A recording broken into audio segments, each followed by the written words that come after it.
Buenos días, familia. Acompáñenme a leer el versículo de la predicación de esta mañana que se encuentra en Génesis 22, del 11 al 19. Para aquellos que nos visitan por primera vez, la traducción que nosotros utilizamos aquí en la iglesia es Nueva Biblia de las Américas. Acompáñenme a leer. Pero el ángel del Señor llamó desde el cielo y dijo: Abraham, Abraham. Y él respondió: aquí estoy. Y el ángel dijo: no extiendas tu mano contra el muchacho ni le hagas nada, porque ahora sé que temes a Dios, ya que no me has rehusado tu hijo, tu único. Entonces Abraham alzó los ojos y miró, y vio un carnero detrás de él, trabado por los cuernos en un matorral. Abraham fue, tomó el carnero y le ofreció holocausto en lugar de su hijo. Y Abraham llamó a aquel lugar con el nombre de El Señor proveerá. Como se dice hasta hoy, en el monte del Señor se proveerá. El ángel del Señor llamó a Abraham por segunda vez desde el cielo y le dijo: por mí mismo he jurado declara el Señor, que por cuanto has hecho esto y no has rehusado tu hijo, tu único, de cierto te bendeciré grandemente y multiplicaré en gran manera tu descendencia, como las estrellas del cielo y como la arena en la orilla del mar. Y tu descendencia poseerá la puerta de sus enemigos. En tu simiente serán bendecidas todas las naciones de la tierra, porque tú has obedecido mi voz. Entonces Abraham volvió a sus criados y se levantaron y fueron juntos a Beerseba, y habitó Abraham en Beerseba. Familia, otra vez vamos ante el Señor juntos. Padre Dios, si nos acercamos con temor y con temblor ante tu santidad. No nos acercamos con temor de un juicio, porque Cristo tomó nuestro lugar. Pero sí queremos reconocer, Dios, que como Abraham, queremos ser un pueblo que teme correctamente, bíblicamente. ¿Qué significa estar delante de este Dios santo, santo, santo? Un temor que no nos hace huir si hemos creído en Cristo, sino al contrario, un temor que nos acerca con fines de vivir para Dios con lo que Dios mismo ha suplido en Cristo. Y Padre, para nuestros queridos amigos que nos visitan hoy,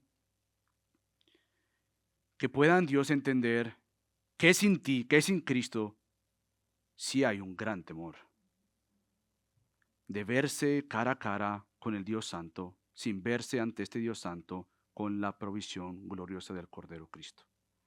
Así que, Padre, rogamos que tanto a nuestros amigos les concedas una gracia salvadora para ver al glorioso Cristo, y para nosotros, tus hijos, por gracia, nos concedas seguir viendo a Cristo.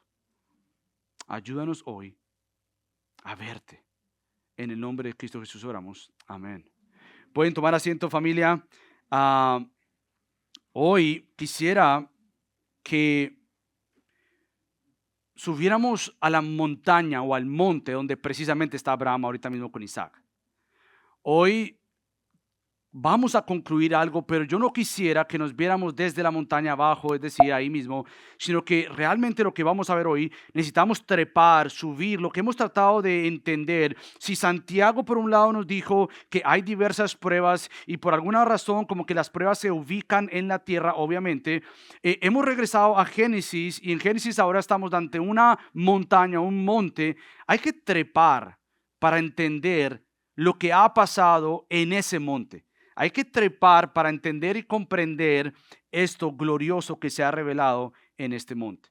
Ahora bien, hoy vamos a concluir con esta miniserie que comenzamos hace unos 4 domingos atrás, o 5, ya no recuerdo muy bien, donde hemos tratado de entender las pruebas. Hemos tratado de entender cómo yo entiendo las pruebas, y una de las cosas que hemos tratado de explicar no es que está mal, pero no es la pregunta, o la única pregunta en la prueba es ¿por qué esta prueba? También hemos aprendido que tenemos que hacer preguntas como ¿para qué es esta prueba? Pero algo que hemos tratado de resaltar una y otra vez es que una de las preguntas que nos tenemos que hacer en las pruebas, ¿sabes cuál es? ¿Cómo responderé en esta prueba? No es tanto por qué, que hay misterios soberanos de Dios. Hay preguntas de ¿para qué?, el cual me formarán, pero a la misma vez hay una pregunta clave en medio de la prueba y es ¿Cómo voy a responder a mi Dios en la prueba? Hemos tratado de definir y desarrollar una definición que ya creo que todos la memorizamos. Una prueba de fe es toda oportunidad que Dios trae a nuestra vida para debilitar la carne y fortalecer el espíritu. Es hacernos más dependientes de Él y menos dependientes de nosotros mismos, con el fin de ser transformados a la imagen de Cristo por medio del poder del Espíritu Santo en nosotros.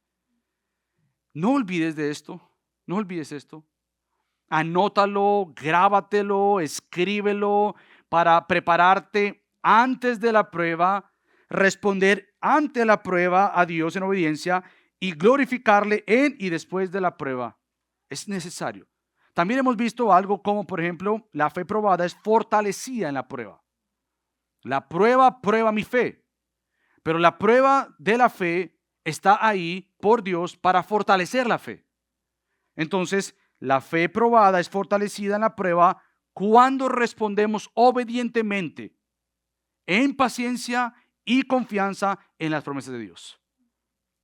La prueba de la fe prueba tu fe, pero esa fe es fortalecida únicamente cuando nosotros obedecemos a Dios. Cuando obedecemos, fortaleza viene por medio de Dios a esa fe probada. Pero esa obediencia no surge porque somos muy obedientes y somos muy juiciosos y nos portamos muy bien y que de alguna manera yo voy a obedecer porque yo soy muy poderoso y tengo cierta fuerza y soy un pequeño Jesús. Eso no viene por ahí.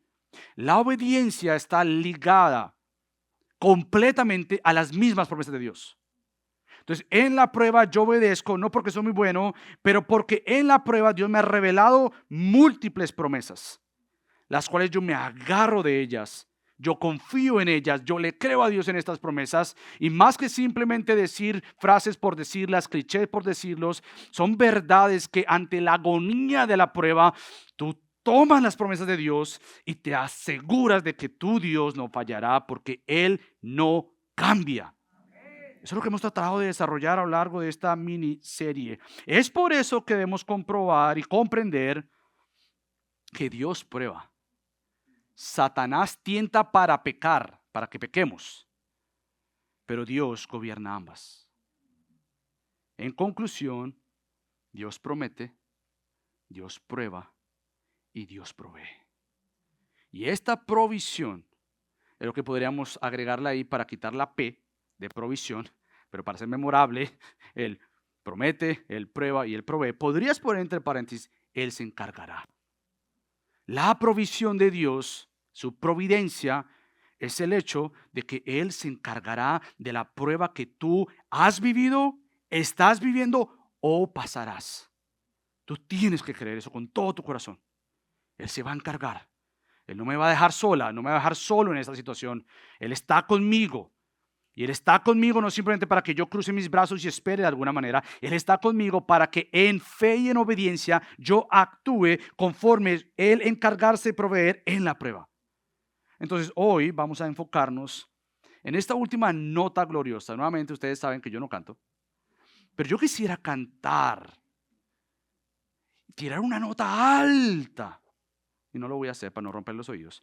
Pero si yo pudiera cantar esta prédica de alguna manera, tiene que, no simplemente porque estamos en la montaña o en el monte con Abraham, Isaac, pero porque realmente esta prédica lo que va a hacer es subirnos allá para que en las pruebas recordemos estas verdades de parte de Dios que Él ha provisto en Cristo para encargarse de toda prueba que Él traiga en nuestra vida. Entonces hoy vamos a ver la respuesta del Señor. Por eso es que Gio no leyó los versículos del 11 al 19 y la semana pasada, los que han estado con nosotros, si no has estado con nosotros, quiero brevemente actualizarte. Hemos estado viendo en Génesis 22 cómo Dios probó a Abraham, la prueba para Abraham. Vimos también la respuesta de Abraham, que dijimos que la respuesta de Abraham fue una obediencia inmediata, fue adoración en la prueba, pero fue confianza plena en las promesas de Dios. Esa fue la respuesta de Abraham que concluimos la semana pasada y nos quedamos en una escena un poco fría, un poco aterradora, un poco como que ¿Qué va a pasar de suspenso? Nos encontramos y terminamos la semana pasada en el versículo 10, cuando nosotros nos damos cuenta que en el versículo 10, Abraham tiene un cuchillo en la mano. Él con ese cuchillo en la mano no es que va a cortar y acabar y sacrificar un cordero. En la escena que tenemos en el versículo 10 es Abraham con un cuchillo en la mano, listo, ready. ¿Para qué? Para crucificar bueno, me estoy adelantando, para entregar y sacrificar a su hijo Isaac. Pero el versículo 11 comienza con una conjunción gloriosa que nos devuelve el aire. ¿Qué es lo que dice el versículo 11? Pero el ángel del Señor lo llamó desde el cielo. Entonces, la escena de Génesis 22, dejando la escena de Abraham o estando ahí en la escena, pero continuando ahora en esta escena, hace un giro que nos debe hacer que levantemos la mirada desde el altar donde está Isaac. Debe hacernos, si yo no logro esto, tienen que ir a la casa y leerlo nuevamente y que Dios nos ayude, pero hay un giro aquí que tiene que verse. Es un giro de el altar donde está Abraham con un cuchillo a punto de sacrificar a su hijo. Versículo 11, pero el ángel del Señor lo llamó desde el cielo. Hay un giro que entonces hace que nosotros levantemos nuestra mirada del altar al cielo, del altar al templo del Señor, del altar a la gloriosa verdad de que Dios gobierna en la eternidad, en la tierra y para la eternidad. O sea, tenemos que ver eso porque es supremamente importante. Y hoy yo voy a rogarle a Dios y pedirte a ti que nos enfoquemos porque hoy vamos a subir la montaña. Y subiendo la montaña vamos a tener que trepar varias rocas a lo largo de 4 pasajes del Antiguo Testamento para después ver su cumplimiento efectivo, glorioso en el Nuevo Testamento. Así que hoy vamos a caminar no tan rápido, pero rápido. Y ustedes saben que yo hablo rápido, así que voy a tratar de bajarle a 0.5. Entonces vamos a ver 2 cosas dentro de esta respuesta del Señor. Lo primero es, el ángel del Señor proveyó. Eso es lo primero. Y después vamos a ver, el ángel del Señor bendijo. El ángel del Señor proveyó. Segundo, el ángel del Señor bendijo. Ahora, déjame explicarte por qué hago nuevamente énfasis de mirar al trono del Señor.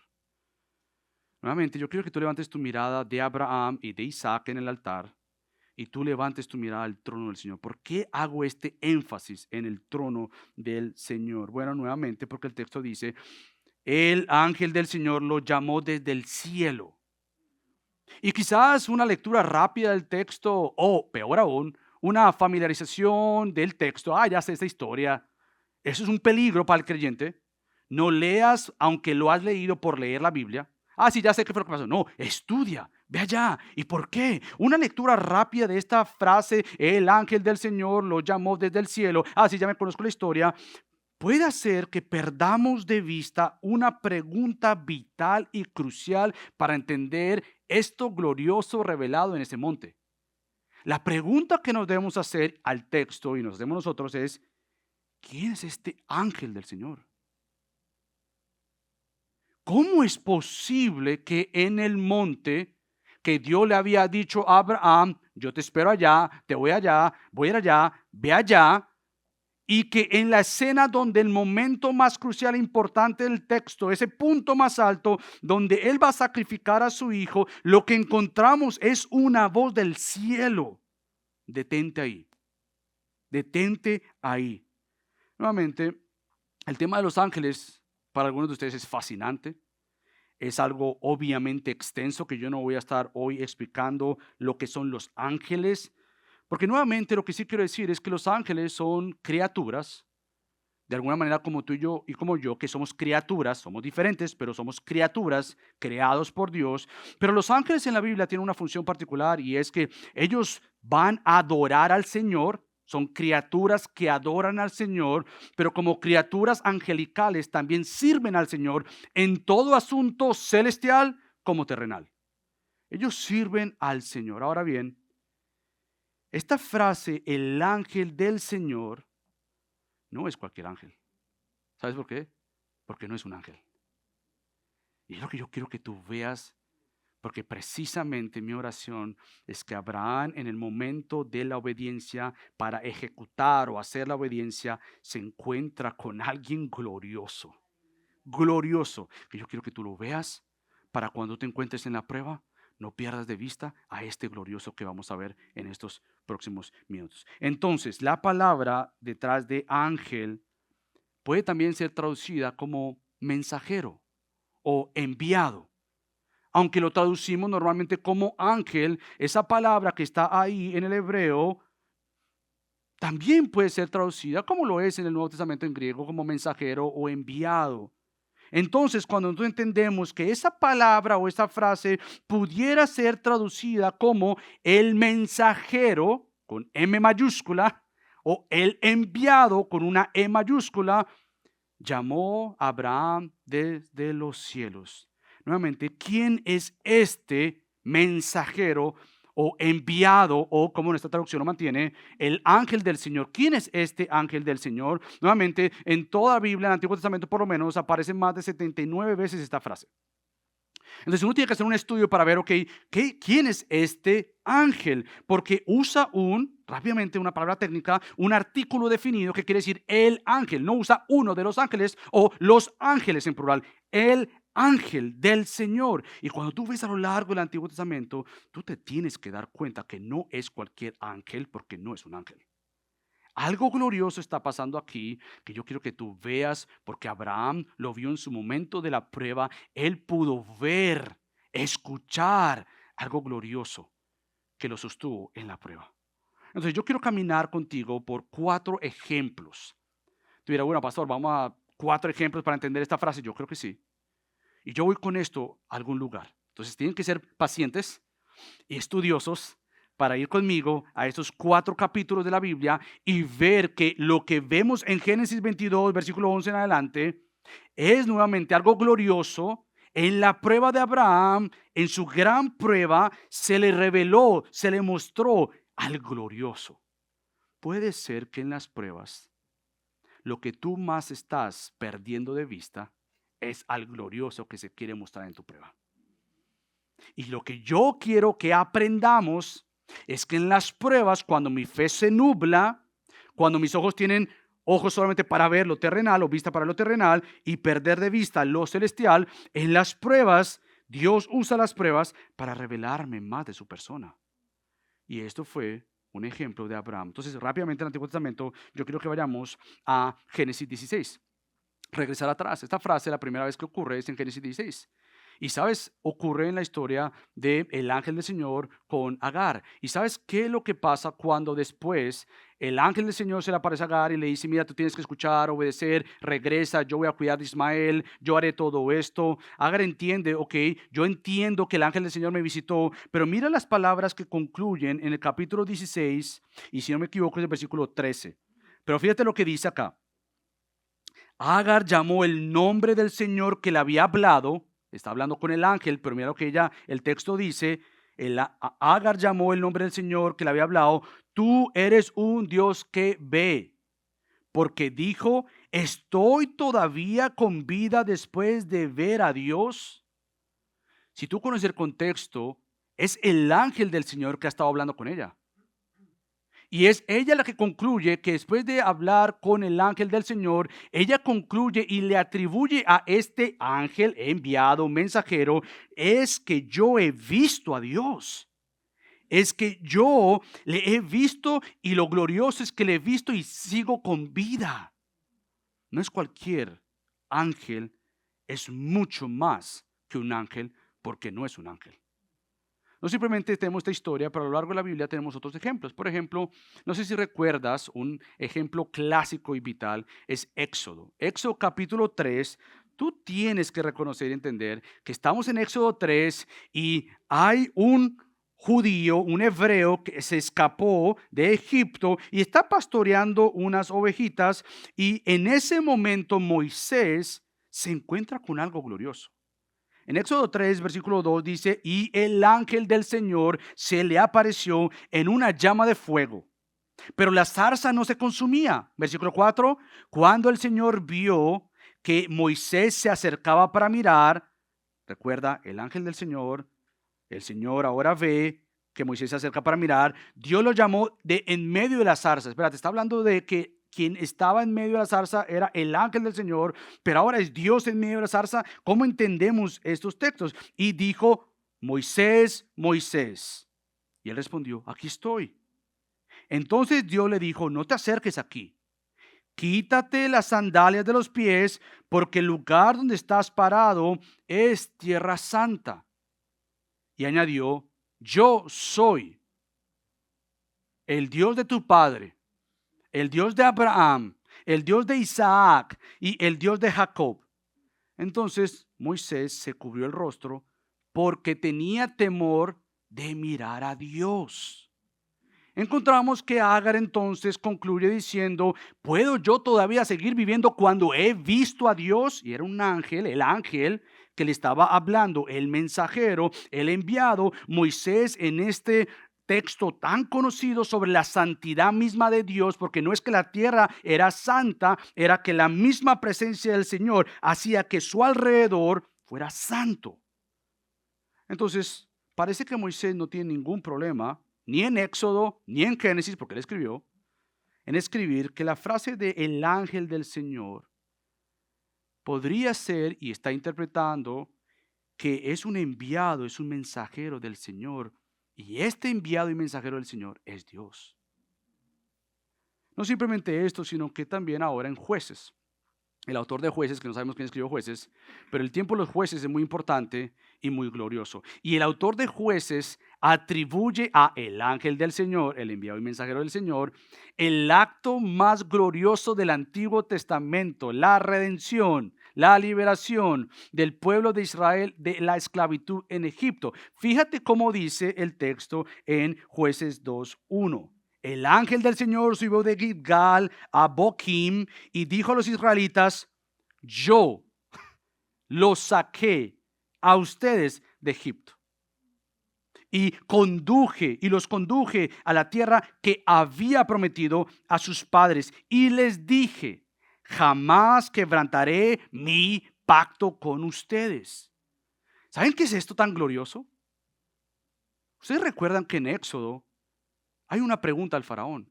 ¿Y quién es este Yahweh? ¿Quién es este Señor para que yo deje ir a Israel y que le adoren? Y Éxodo entonces es una confirmación de que nadie le pone la mano a Dios y decirle detente ahí. Él hace lo que hace como Él lo quiere hacer y nadie le tiene que decir a Él detente ahí. Por lo tanto, en Éxodo vemos que el Dios glorioso no va a pelear en el sentido de, bueno, tú tienes cierta parte, yo tengo cierta parte. No, Él va a dar a conocer que Él es el único glorioso. Ahora bien, este ángel se atribuye el acto glorioso de la redención del Antiguo Testamento en librar a Israel de Egipto. Y Él mismo dice, jamás quebrantaré mi pacto con ustedes. La última vez que un ángel quiso atribuirse la misma gloria del Señor, ¿sabes qué le pasó? Fuera del cielo, papá. Fuera. Mi gloria yo no la doy a otro. ¿Y cómo puede ser posible que este mensajero enviado diga, yo lo hice, yo lo liberé, yo lo saqué, yo juré que yo no voy a quebrantar mi pacto? Entonces parece nuevamente que el enviado, el mensajero o el ángel del Señor no tiene problema alguna con identificarse con que Él de alguna manera es Dios. De alguna manera tiene la misma esencia de Yahweh, de el Señor, pero aún así es diferente al Señor. Ahora, yo no quiero perderte nuevamente, yo voy a algo con esto. Y en el último ejemplo, porque hay varios, pero el último ejemplo que yo quiero leer, yo quiero que veas esta conversación entre el ángel del Señor, mensajero enviado, con Dios Padre Yahweh. Esta conversación es gloriosa. Y para entender lo que está pasando en Génesis con este enviado mensajero de tener a Abraham, de sacrificar a Isaac, es glorioso y se entiende desde la perspectiva de lo que este enviado y mensajero por excelencia iba a lograr. Entonces yo creo que vayamos a Zacarías, capítulo 1, para que tú veas esta conversación gloriosa y la obra gloriosa de este enviado mensajero, también conocido como el ángel del Señor. Fíjate lo que dice Zacarías, capítulo 1, versículo del 12 al 13. Déjame verle Zacarías 1, del 12 al 13. Entonces el ángel del Señor respondió, oh Señor de los ejércitos. El enviado respondió hablándole a Yahweh, al Señor de los ejércitos: ¿hasta cuándo seguirás sin compadecerte de Jerusalén y de las ciudades de Judá, contra las cuales has estado indignado estos 70 años?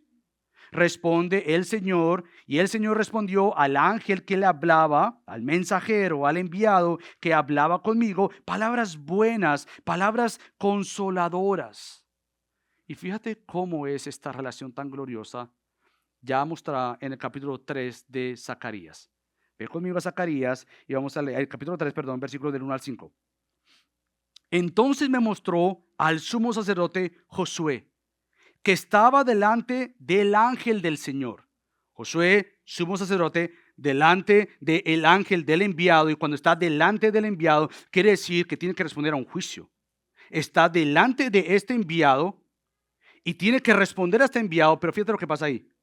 Y Satanás estaba a su derecha, a la derecha de Josué, el sumo sacerdote. ¿Para qué? Para acusarlo.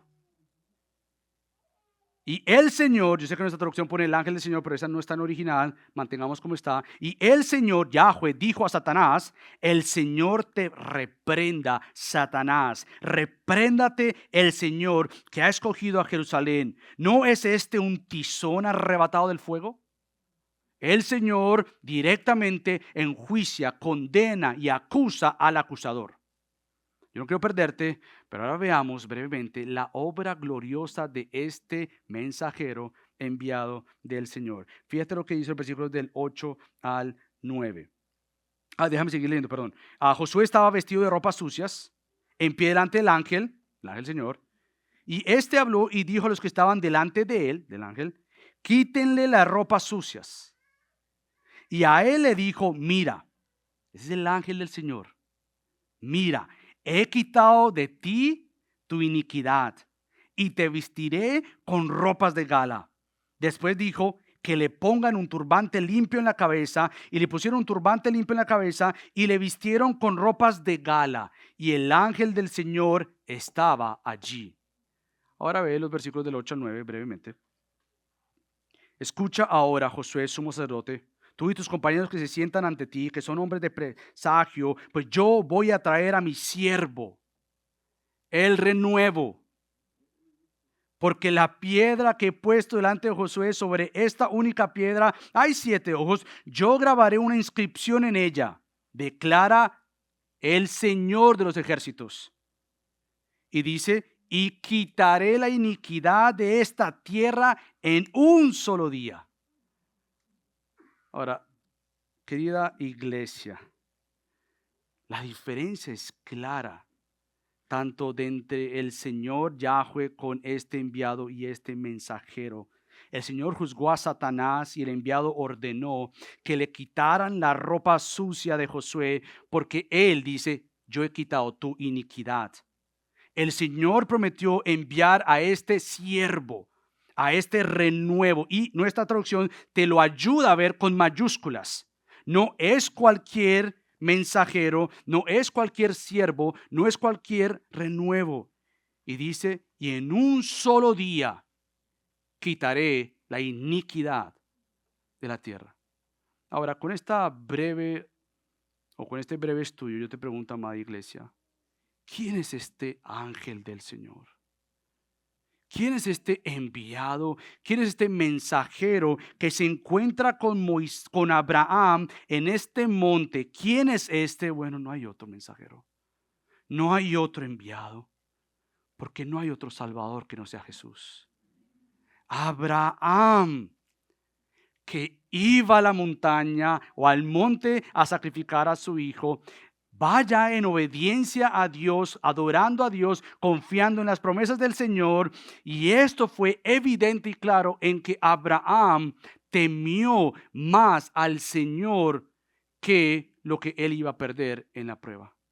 Abraham entonces nuevamente estaba lleno de lo que nosotros llamamos, y tenemos que llenarnos de un temor bíblico, un temor correcto, un temor que me enseñe nuevamente a mí que la obediencia a este santo Dios con temor del Señor me moviliza no a otra cosa más que la obediencia a Dios. Un temor correcto me llena de adorarle a Él en la prueba, de confiar en la prueba, de entonces postrarme ante Él confiado en que Él va a proveer y que Él se va a encargar de la prueba. Entonces yo te pregunto, ¿qué de nosotros en las pruebas? ¿Qué de nosotros en las pruebas? ¿Qué es lo que más tememos en la prueba? Ahora, obviamente es normal como seres humanos, todavía de este lado de la gloria, que muchas de las cosas que más tememos en la prueba es, si es una prueba de salud, perder la salud. Unos quizás temeremos a perder un ser querido.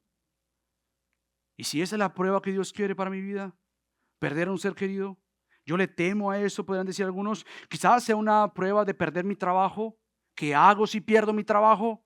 Quizás un temor grave es, ¿qué pasa si entramos o continuamos en una crisis matrimonial?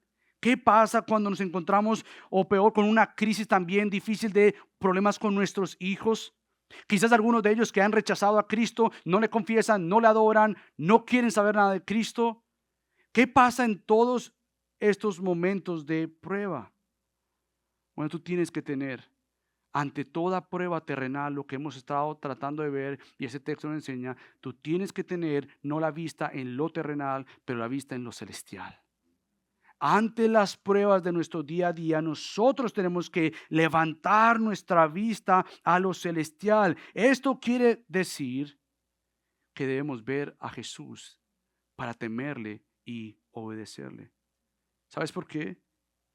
Porque la promesa de que el Señor se encargaría o que él iba a proveer a Abraham un cordero para sustituir a Isaac, esto tan solo era una imagen, un tipo le llamamos, de lo que vendría años después. Este mismo enviado mensajero que se muestra a Abraham, le dice, detente ahí. Ese mismo enviado mensajero sabía que el sacrificio no sería Isaac, el sacrificio era él mismo años después. El mismo que le dice, detente ahí Abraham, yo he visto, te he probado, sé que le temes a Dios. Ese no es el sacrificio, ese no es el sustituto. Hay uno más glorioso y el quien te está hablando a ti.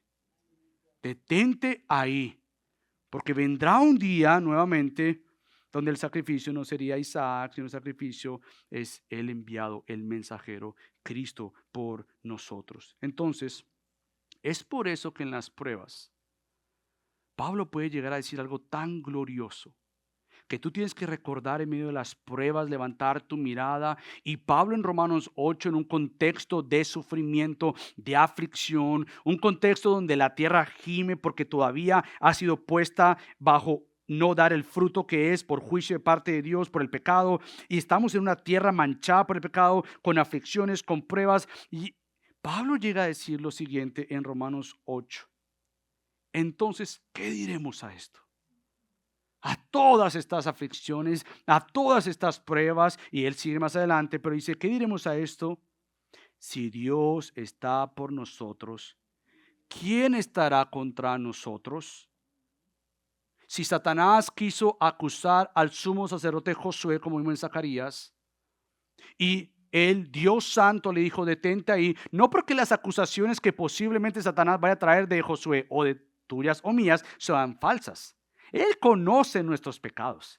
Él conoce lo que hemos hecho. Pero Satanás, aunque nos traiga delante de Dios con todo nuestro file de pecado, hay un glorioso Salvador que dice, yo pagué por eso. Y Pablo continúa diciendo, el que no negó ni a su propio hijo. Tenía que detenerse Abraham, porque Isaac no era el sacrificio, pero el Padre Celestial no dijo, yo no sacrifico a mi hijo, yo entrego a mi hijo. El que no negó ni a su propio hijo, sino que lo entregó por todos nosotros. Esta es la pregunta en medio de la prueba. ¿Cómo no nos dará también junto con él todas las cosas? ¿Cómo él no hará lo que él ha prometido en la prueba? Y esto que es formar a su hijo en ti. No tanto quitarte esa prueba, pero en medio del dolor, en medio de la aflicción, puede Dios decir, basta ya, se acabó la prueba. Por supuesto que sí. Y lo ha hecho con nosotros. Pero hay pruebas que son pruebas y no se van, y no se van. Y la pregunta del millón no nuevamente es, quita ya esta prueba de mí. Es forma a tu hijo en mí. Porque si el Señor no negó a su Hijo, sino que lo entregó por nosotros, ¿cómo no nos dará también junto con Él todas las cosas? Entonces, en la prueba, Dios se encargará porque la prueba más grande ya fue resuelta. ¿Sabes qué pasa con nosotros los cristianos? Que ante la prueba mayor y más grande y severa y eterna que teníamos en nuestra cabeza, eso se nos olvida. Y ponemos las pruebas terrenales que son importantes, severas y de mucha aflicción, y se nos olvida que el problema mayor que teníamos, la prueba más grande que teníamos, era que estábamos separados de Dios, completamente separados de Él. Entonces, si ese problema fue resuelto por mi Dios, estoy con Él, está conmigo, soy su hijo, Él me ha perdonado, no, entonces Dios se encargará de toda prueba que confirme que soy un hijo de Él. Entonces, en vez de enfocarme y perder mi vista en lo terrenal, en la prueba, yo levanto mi mirada, o tengo que aprender a levantar mi mirada y decir, si mi Dios logró lo imposible para mí, porque no hay nada imposible para Él, ¿cómo no confiarle en todo asunto terrenal cuando el asunto celestial más grande fue resuelto por Él? Ante Él y solo por Él he sido perdonado. Cristo se entregó, Él me perdonó, y como Josué, Él me quitó la ropa sucia por mis pecados y Él me ha vestido con su justicia santa. Abraham, en medio de la prueba, lo que más necesitaba no era simplemente que le quitaran a Isaac de la prueba, necesitaba ver al Señor de la prueba. Y Dios le concedió a Abraham ver a Jesús, el mensajero, el enviado por excelencia. Abraham pudo tener algo de vista para contemplar las promesas de Dios como si en Cristo, y nosotros de este lado miramos detrás y decimos, ese era Cristo, el Cordero inmolado. Si mi Cristo gobierna, ¿cómo no gobernará todas mis pruebas? Y la pregunta sigue siendo la misma. La prueba más grande es que tú seas más como Cristo. Y Él va a permitir dificultades en nuestra vida para que nos entendamos cómo yo respondo en obediencia y cómo yo me asemejo más a Cristo. Las pruebas nos forman, nos rompen, y es bueno, aunque no nos guste. No nos guste. El pastor John MacArthur concluye hablando de todo este tema y él dice, en el Antiguo Testamento tienes una relación preencarnada, una manifestación preencarnada de Cristo como el ángel del Señor. En el Nuevo Testamento, Él aparece como Dios en carne humana, el hombre, Cristo Jesús. Por eso es que el ángel del Señor nunca aparece en la Biblia después del libro de Zacarías, porque ahora el Hijo encarnado en el Nuevo Testamento no es otro, pero Cristo. Entonces lo que nosotros tenemos aquí en este evento, en ese monte alto, es precisamente lo que debemos conocer en toda prueba, y va con lo que Abraham le dio el nombre a esta prueba o a este monte. ¿Qué dijo Abraham? El Señor proveerá. Él se encargará de toda prueba, y nosotros, a la luz de todo lo revelado de la palabra, porque Abraham tenía una porción, nosotros tenemos toda la palabra, decimos, por supuesto que el Señor dijo, yo voy a proveer. Yo voy a proveer lo que se necesita, y no es simplemente este cordero que voy a mostrar y escondido ahí, es el cordero de la eternidad manifestado en un tiempo para que precisamente este cordero comprara con su sangre un pueblo de toda tribu, de toda nación. Tú eres del cordero. Y no hay nada, como dice Pablo en Romanos 8, ni la muerte, ni persecución, ni hambruna, ni todo lo que tú vayas a pasar. ¿Algo de esto te podrá separar del amor de Cristo? Absolutamente nada. Pero tú tienes que estar convencido de esto. No simplemente es que el ángel del Señor proveyó, pero ahora miremos brevemente, el ángel del Señor bendijo.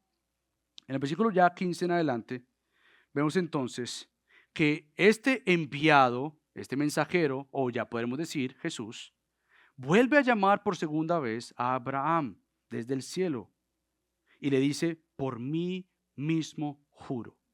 Es increíble que él diga, por mí mismo juro. Si fuese un ángel, hubiese estado fuera de la presencia del Señor. Pero como no es un ángel, es el mensajero por excelencia, el enviado por excelencia. Cristo, por mí mismo juro, declara Yahweh. Entonces lo que vemos ahora es las bendiciones y las consecuencias que confirman precisamente las promesas del fiel Dios. Lo que vemos a continuación a lo largo de estos versículos del 15 al 19 o al 18 realmente es que lo que yo he dicho yo soy fiel para cumplir. Y soy fiel para cumplir no simplemente porque tú eres obediente a Abraham. Yo soy fiel para cumplir porque yo enviaré a mi obediente siervo por excelencia, Cristo. Entonces, ¿cuáles son estas bendiciones? Bueno, bendiciones como multiplicación de su descendencia. Eso ya lo vimos del capítulo 12 en adelante. Él tendría dominio sobre sus enemigos y familias bendecidas en la simiente.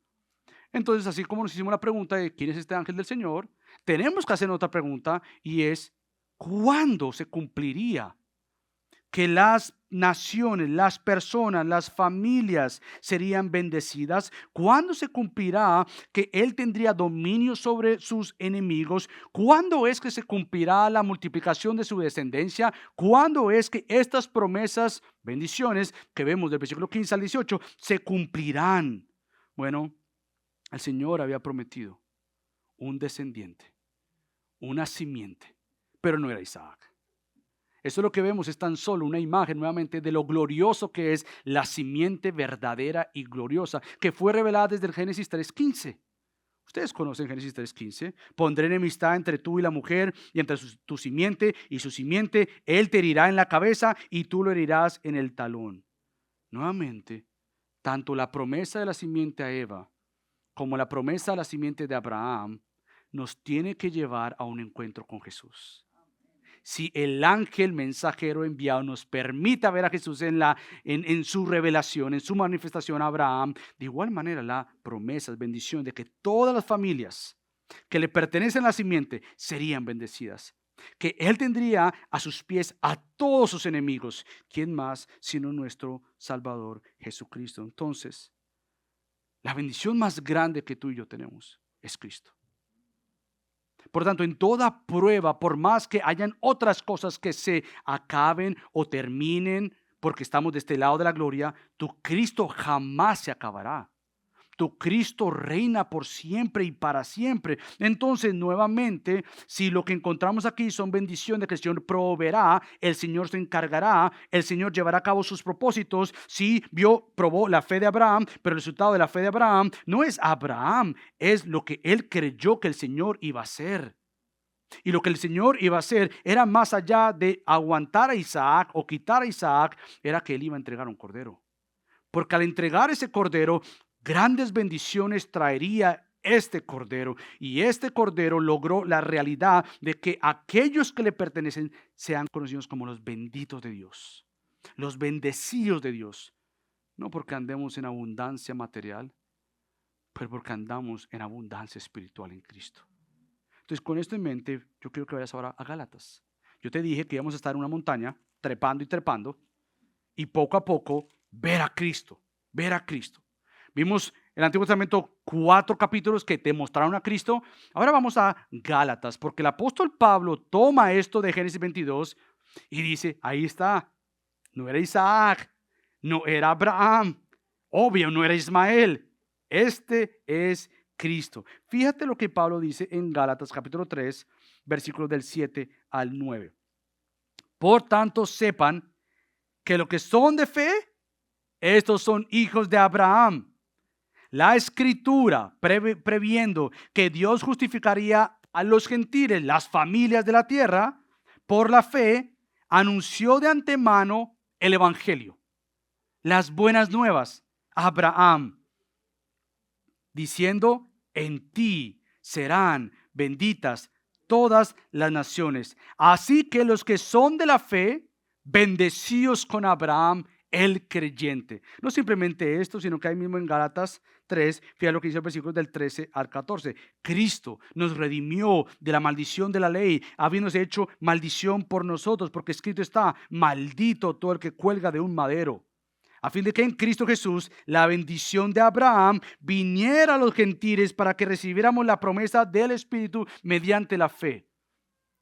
Abraham, tú has obedecido. Estas son las bendiciones en la simiente que garantizan lo que yo mismo he prometido. Y fíjate esto, si tú dices, bueno, yo no sé si es Cristo, Pablo no nos deja adivinar. Pablo lo concluye e interpreta de esta manera en los versículos en el versículo 16. Dice lo siguiente: ahora bien, las promesas fueron hechas a Abraham y a su descendencia. No dice y a las descendencias como refiriéndose a muchas, sino más bien a una y a tu descendencia, es decir, Cristo. Pablo entonces lo que hace es interpretarnos que lo que pasa en Génesis 22, por más que Abraham obedeció en la prueba, Abraham adoró en la prueba, Abraham confió plenamente en las promesas de Dios, lo que hace Génesis 22 es elevarnos al trono celestial donde Cristo gobierna, para que lo miremos a Él gobernando aún después de la muerte, que compró y garantizó que las bendiciones de Cristo son verdaderas para nosotros.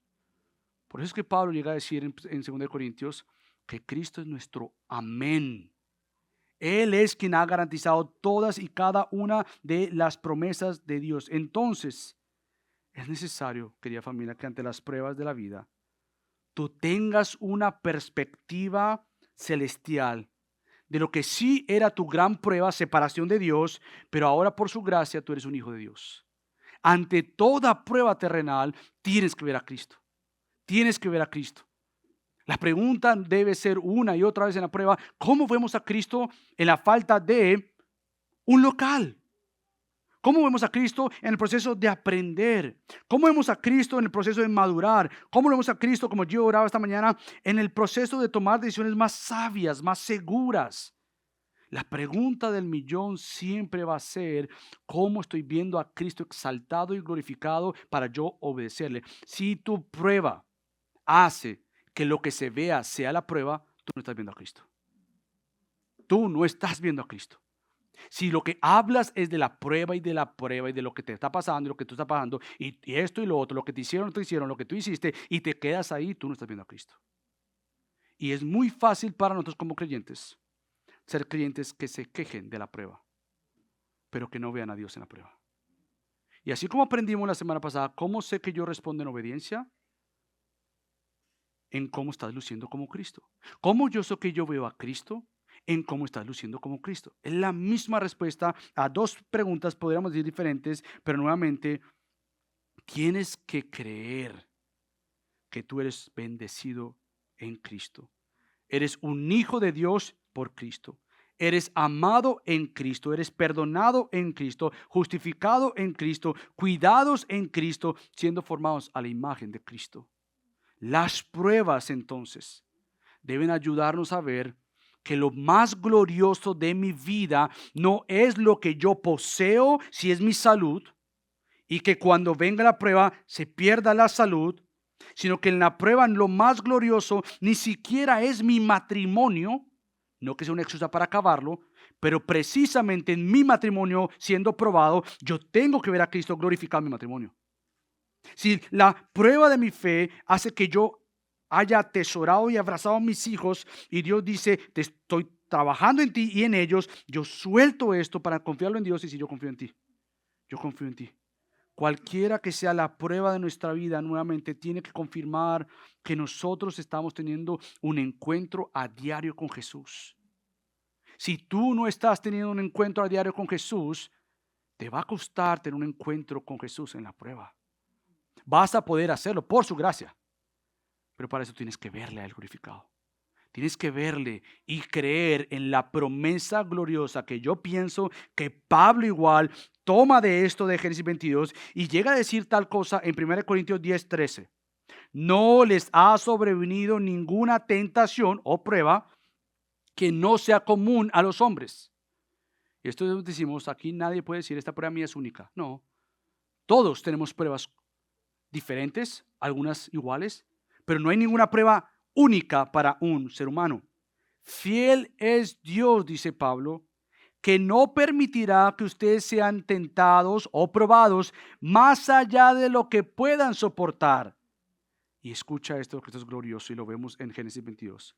Sino que con la tentación o la prueba, Él proveerá, se encargará también de traer la vía de escape a fin de que puedan resistirla. Las pruebas de nuestra vida, las tentaciones de nuestra vida, tienen que ayudarnos a ver a Dios que se encargará y a creer en Dios, a obedecer a Dios por la provisión que nos ha entregado. Y créeme que la provisión, la vía de escape, no es otra cosa más que la obediencia en la prueba. El escape no es get rid of the problem, como se dice en inglés. El problema es esta persona, salte de ella. Esa es la vía de escape. Eso no es la vía de escape. Mi problema es esto, salte de esto. Esa no es la vía de escape. Esa es la vía de escape que Satanás quiere que tú creas.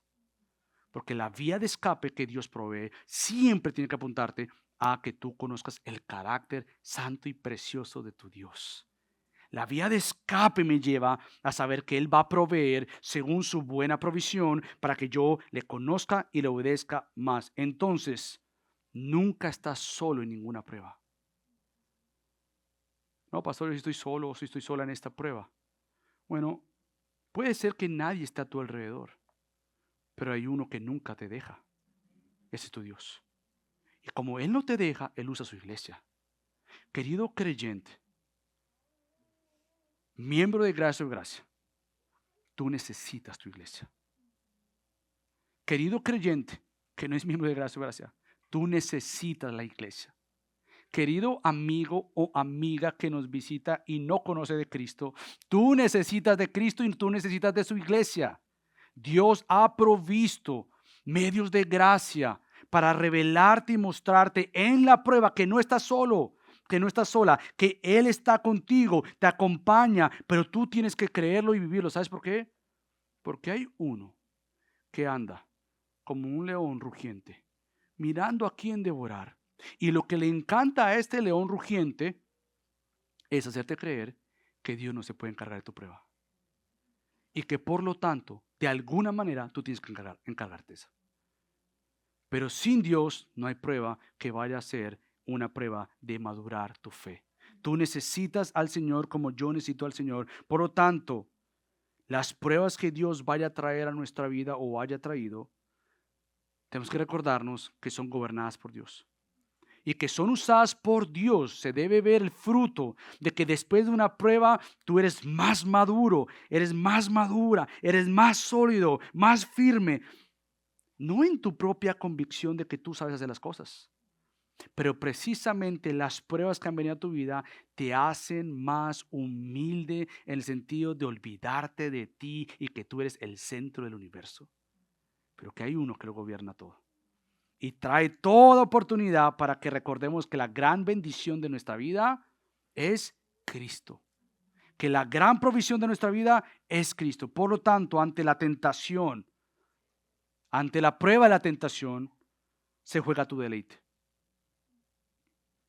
Y este deleite verdadero se encuentra solo en la fuente verdadera de todo deleite y es Cristo. Ve a Él. Ante la prueba, cualquiera que sea, se juega tu fe. Pero esa fe fue ya dada para ser fortalecida mientras que tú miras a Dios en la prueba. Y crees y obedeces a Cristo. Entonces, querida familia, Dios escribió nuestra historia. Personal, familiar y congregacional. Dios la escribió. A Él no se le escapa de la mano absolutamente nada. Él no tiene plan B. Nosotros podemos mirar algo y al final concluir, me equivoqué. No era por aquí. Aprendí, tengo que aprender. Familia, Dios escribió nuestra historia. Cada página de nuestra vida está en sus manos. Por eso nosotros decimos como el salmista, hablando de Cristo, en el Salmo 34, versículo 7, el ángel del Señor acampa alrededor de los que le temen y los rescata. ¿Tú crees eso? Porque por gracia hoy vamos a celebrar algo que garantiza que esa promesa, ese cántico con toda la Biblia se encuentra así porque el Cordero fue inmolado por nuestros pecados. Así que acompáñenme a orar para después celebrar la Santa Cena. Señor, te damos tantas gracias porque mi oración, Dios, a lo largo de esta serie, aún con Pastor Luis, ha sido, Dios, que tú nos enseñes a ver las pruebas bíblicamente. Mi oración, Padre, ha sido que no busquemos encontrar algo místico en las pruebas. No busquemos encontrar o hallar algo que nadie había visto anteriormente. Nuestra oración ha sido encontrar al Dios que gobierna toda prueba. Y al encontrar al Dios que gobierna toda prueba, podamos ver claramente al Cristo soberano, que detuvo porque Él era el Cordero inmolado. Padre, qué bendición ser contados entre los benditos de Dios por el bendito Cristo. Y Padre, gracias porque ante toda prueba queremos ver a Cristo exaltado en nosotros. Gracias por mis hermanos y mis hermanas que están ahorita mismo en diferentes pruebas y han dado testimonio de que su tesoro más valioso es Cristo. Sosténlos. Y Padre, para todos mis hermanos que están acá y están en prueba y ellos saben que no ha sido una respuesta bíblica, que no ha sido una respuesta que se asemeja a Cristo, concédele, Señor, el fruto del arrepentimiento. Y que ante la prueba donde han enfocado su mirada en algo contrario a Cristo, ellos salgan de la tentación de la prueba, de la ceguera espiritual, para ver que solo hay esperanza en Cristo, consuelo en Cristo. Padre, fortalece a tu iglesia, Señor. Te lo rogamos, enséñanos más. En el nombre de Cristo Jesús oramos. Amén.